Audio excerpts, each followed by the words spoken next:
денески, министре, има представка до Уставниот суд од група граѓани кои протестираат. Како велат тие, сакаат да се оцени уставноста, законитоста на системот за наплата на казни во сообраќајот. Значи, Safe City е сега во фокусот и големи дебати има околу тоа. Одиме дел по дел, кои се нивните забелешки, вие ќе објаснувате како функционира дигитализацијата.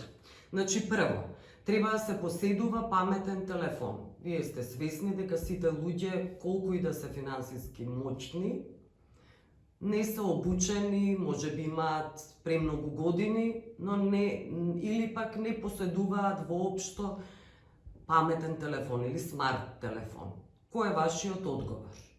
Па, прво околу дебатата, секогаш воведувањето на вакви големи робусни системи предизвикува внимание на јавноста и нормално е, многу од нас се возачи и се засегнати од овие прашања. И процесот треба да се води внимателно и постапно во фази, и затоа поздравувам што имаме тест фаза во која што казни нема, но ефектите од системот можеме да ги почувствуваме сите како возачи и ги чувствува и Министерството за внатрешни работи кој што е носител на проектот и од технички, и од законски, и од практичен аспект. Така што сите овие прашања е добро што се отварат многу рано и можеме да ги адресираме со текот на времето. Сега, околу вашето прашање, секој од возачите при регистрација на возило во изминатата година доставуваше свој број на мобилен телефон. Знаејќи дека во Македонија постојат над 2,5 милиони телефонски броеви кои што се издадени, веројатноста е голема дека најголем број од возачите имаат некаков мобилен телефон. Сега, пораката која што стасува барем во прва фаза, вам ви дозволува да имате линк кој што ве води до записникот од така наречената санкција. Ова е првиот елемент и тука не ви е потребен смартфон во првата фаза. Во втората фаза да го погледнете тој. Телефон. Да, паметен телефон. Да го погледнете тој документ, веќе ви е потребен таков уред. Тука треба да се размислува и мислам дека Министерството за внатрешни работи веќе размислува кој е начинот на комуникација преку SMS пораки, кој што сите го користат и кој е начинот да сите граѓани ги пренесеме затоа што ставаат имејл адреса, да ги пренесеме на националниот портал за услуги кој што сите го користат. Значи ние имаме над 270.000 корисници, така што сите не го користат, но и за тоа ќе говориме. Да, овие аспекти треба да се размислуваат, се легитимни да се размислуваат и мислам дека Министерството за внатрешни работи со овој тест ги увидува сите овие аспекти. Ке ми дозволите само еден коментар околу представката до Уставниот суд. Добро. Се поднесува представка на закони кои што не се во целост донесени.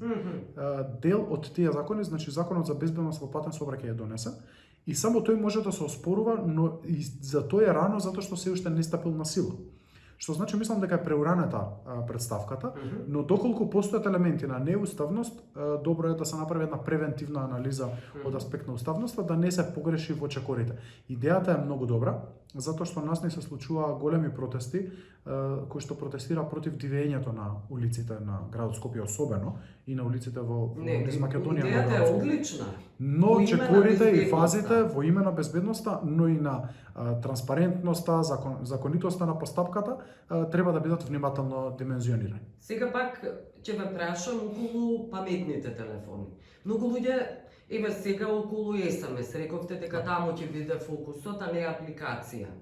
Многу луѓе не можат да отворат SMS. Еве постари луѓе, например, но возат. Не се обучени доволно.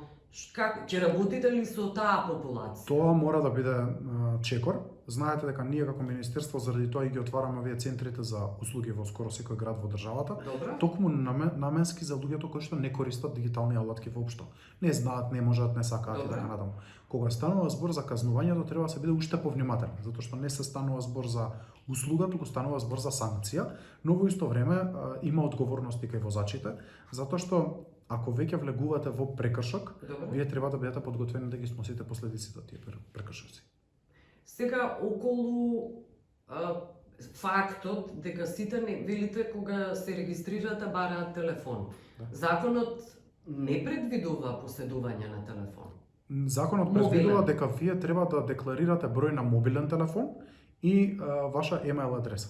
Тоа го предвидува и сегашниот закон и затоа веќе една година назад службите за технички преглед и регистрација на возила ги бараат овие податоци. Значи, ако немате мобилен телефон, ако немате имейл адреса, не може да ја регистрирате. Не можете да го колата. регистрирате возилото веќе една година. Да.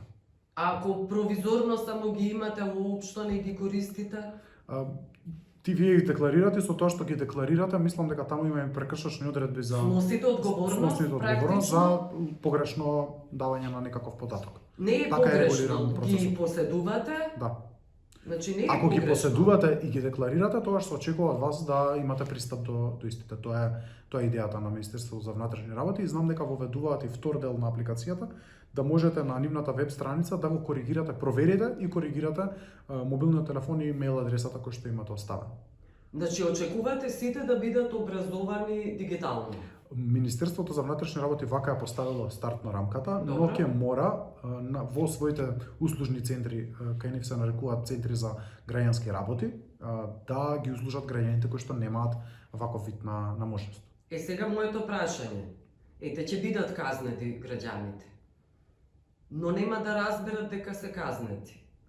Па мислам дека ќе разберат од СМС Како пораката ќе? дека Добре, некаква казна не ги има. отвараат СМС пораките. Значи сите, знам дека е смешно, но има и постара популација на вистина. Не сметам дека е смешно дека некој не отвара пораки. Не вам Да, смешно. но има одговорност како возач имат одговорност кон законите. И како граѓанин, но многу повеќе како возач. И мислам дека тука треба да работиме на подигнување на свесноста во овој тест период. Добро. И јас сум поборник и на тоа да тест периодот продолжи подолго време, се додека до последниот возач во држава и го свати концептот и знае како треба да се однесува. Зошто да не во некоја преодна фаза сум размислувал и за тоа да не правиме специјална достава на казните, тоа се случува во Германија, специјална достава на изречените записници и казни на домашна адреса. Тоа ми е прашањето. Знаете дека поштата во Македонија не функционира. Нема ни изгледи дека оваа влада работи на тоа или пак немам јас информации. Да, има план по реформската агенда, план за целосна, се нарекува за реформа, ревитализација на АД пошти. Тој предвидува целосна реорганизација на поштите и мислам дека е донесен сега, нема држите за збор, но е во изработка, тоа сум сигурен. Но МВР врши и директна достава. Знаете за писмената кои што ги доставува Министерството за внатрешни работи, дека го прават тоа вработени во Министерството за внатрешни работи. Така што имаат МВР полуги и можности и човечки капацитети да тоа го прават. Да, добро. Сега околу фишинг измами, знаете и сами, дека тоа праќање на СМС пораки може да доведе до измами практично. Со тоа се согласувам. Исто така се однесува и на имейл пораките, и на фишинг пораките кои што се по СМС. И тука мојот предлог беше и се уште стои да ние ги поврзаме базите на податоци со Министерството за дигитална трансформација. Што значи дека базата која што е доставена до МВР би се поврзала со нашата база и тогаш еднозначни се пораките. И можете многу да внимавате на каков вид на порака испраќате, која испраќа и какви логови има. Во спротивност не разбирам сега. И ниту јас, ниту гледачите. Ние испраќаме пораки во моментот за корисниците на порталот услуги.gov.mk и тие имаат еднозначност, што значи дека се заштитени. Не може да ни се случи да некој во наше име испрати иста порака како нас. Точно се знае. Каде би знаела јас дека е иста порака како вас? Во ред, како би ја разликувала пораката лажна и вистинската? Ние сме многу внимателни на начинот на кој што комуницираме, но ова е опасност која што постои кај граѓаните генерално. Секаде во светот конечно. Да, и се злоупотребуваат податоци. И ова е нешто на кое што мора да се внимава, а очекувам дека е можно да се случуваат вакви работи. Ние обично од пошта се случуваат такви фишинг пораки, дека некој се представува како да е некоја пошта. И тука постои можност за декларирање, затоа е многу важно, зашто го спомнувам порталот. Кога вие ќе кликнете на линк кој што ве води на националниот портал за услуги, вие порталот многу лесно го препознавате, дека е тој.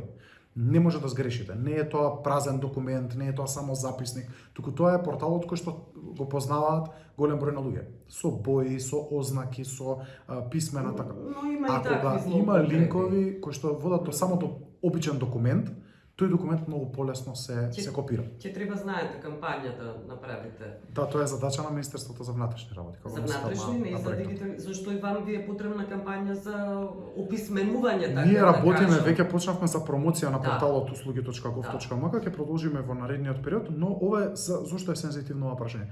Затоа што не е услуга ова за граѓаните. Ова е казна за тој кој што прекршил определена одредба и тука треба да се биде внимателен. Да. Ајде околу фотографирање на прекршилците.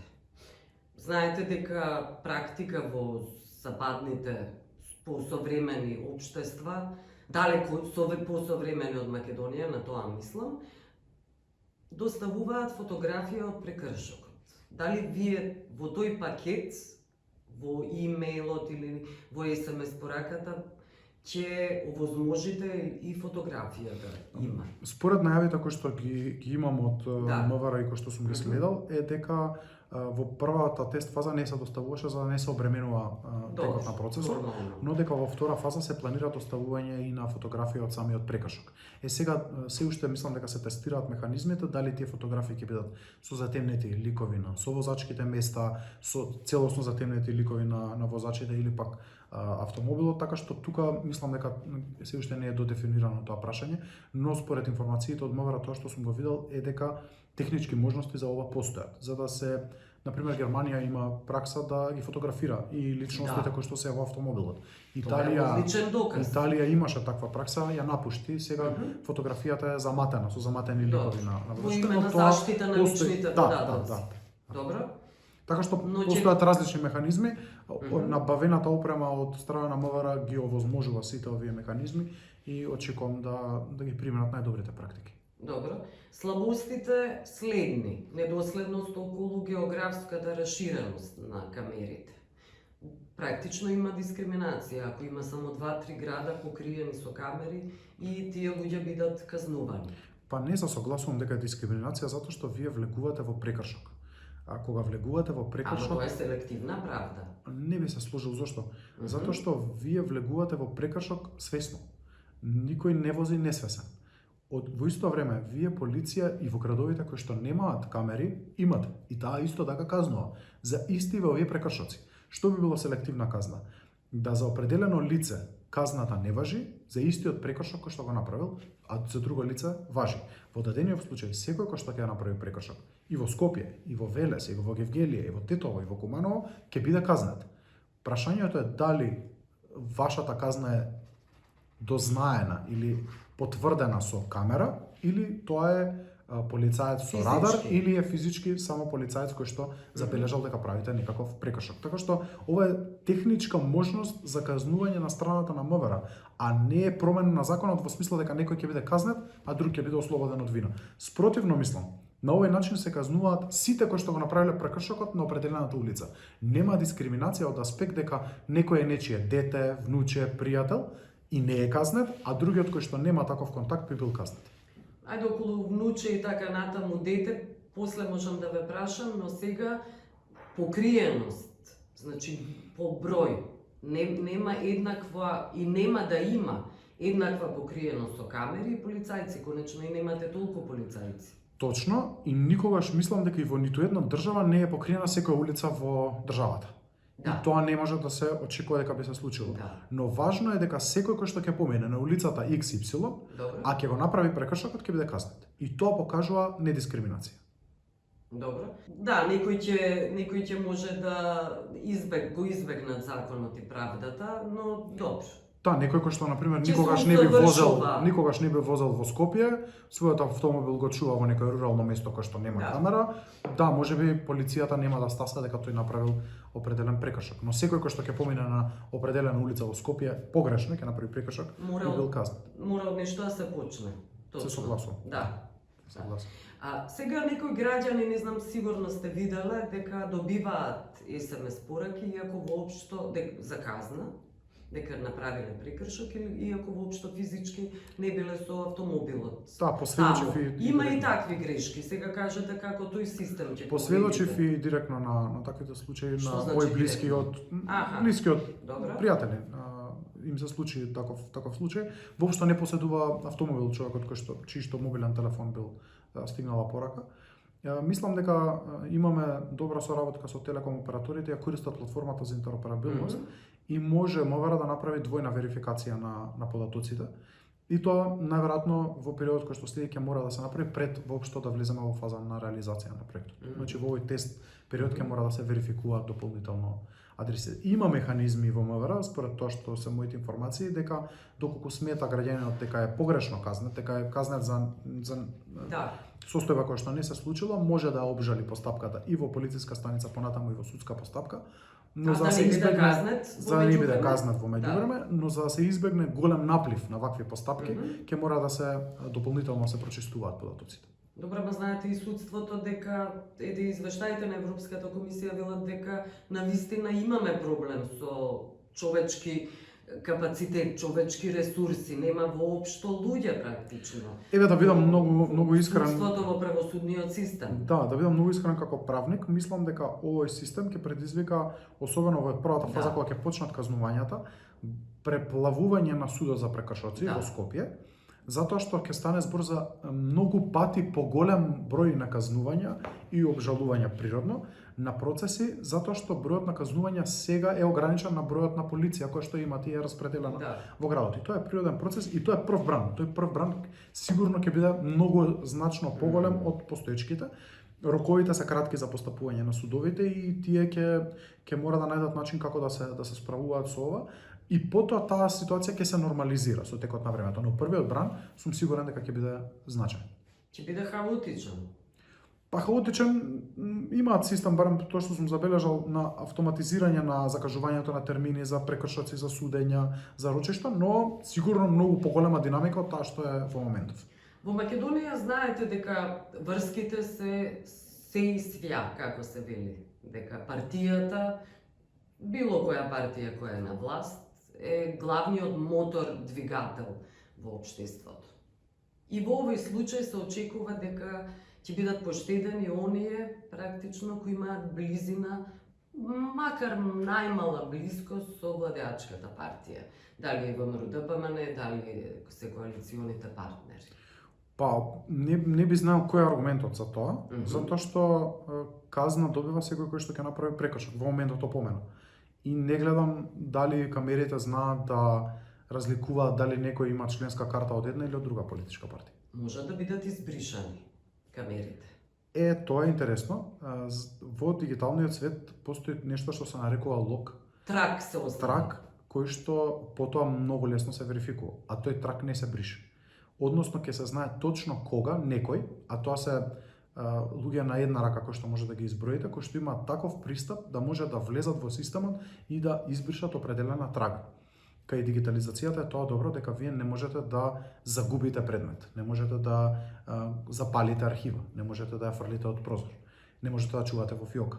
Во даденава ситуација тоа е многу поголемо олеснување, а самиот систем како таков не има алгоритам кој што не дозволува да вие селективно избирате која кола би ја казнувале, а која кола не би ја казнувале. Има елемент на внесување на службени, делослужбени возила на брза помош и на полиција во системот кој што би ги автоматски елиминирал, но исто така и тој регистар е многу достапен. Тоа не е таен регистар и може да се контролира. Кој ќе ги проверува оние луѓе кои ги имаат тие кодови, логови и така натаму? Тоа е одлично прашање за Министерството за внатрешни работи и нивниот сектор за внатрешна контрола.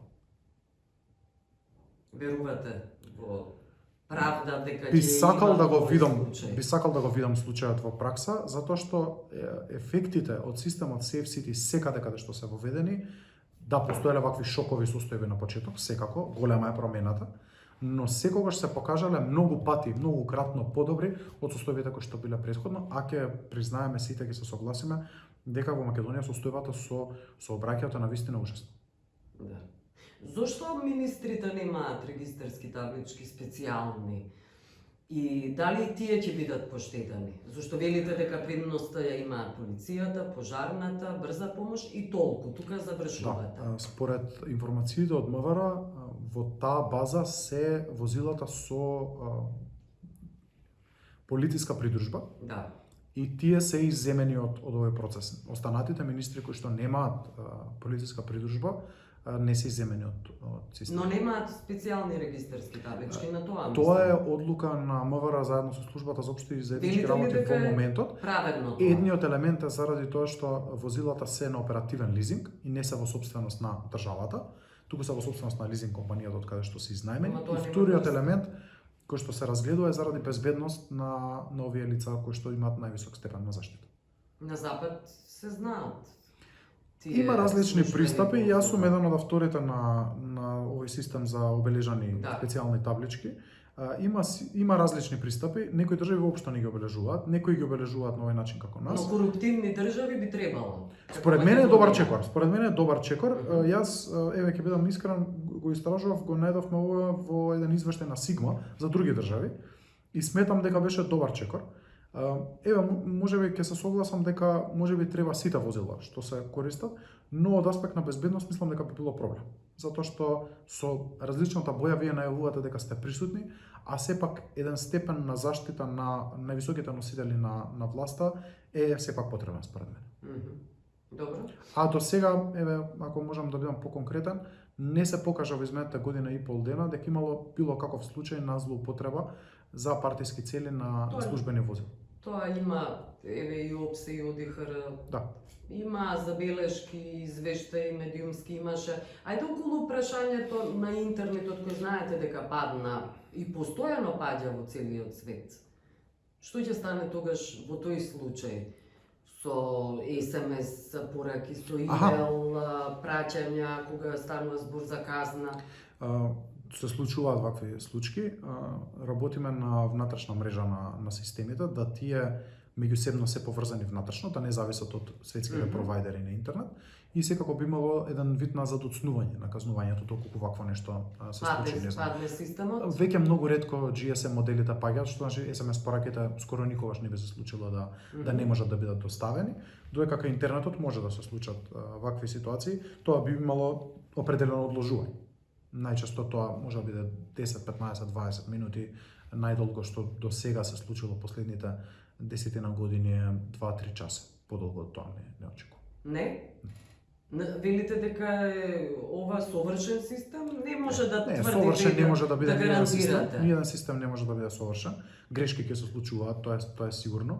Се случуваат и вака, многу помалку ќе се случуваат во дигиталниот свет, но секогаш постои можност да падне определен сервер, да не е активен и така натаму. Може да се случат одложувања, не велам не, но никогаш тоа не е бришање на податоци. Секогаш може да биде едно задржување и одложување. Затоа што системот е поврзан интерно. Тој не излегува на интернет во моментот. Секоја од камерите има свој кабел со кој што е поврзан со внатрешниот систем. Камерите не може да се уништат, да... Секако дека може, тоа е техничка Па опрема. тоа, да. Секако дека може, секако дека постои Но би ги таа регистрирале вандалите. Така е, така е. Значи тоа има сепак некаков систем. Има кој ќе механизми функционира. Министерството за внатрешни работи кои што ги уредува овие прашања. Да, Инаку се е можно. се разбира. Добро, на крај сме. Благодарам за овој разговор. Благодарам многу на можноста.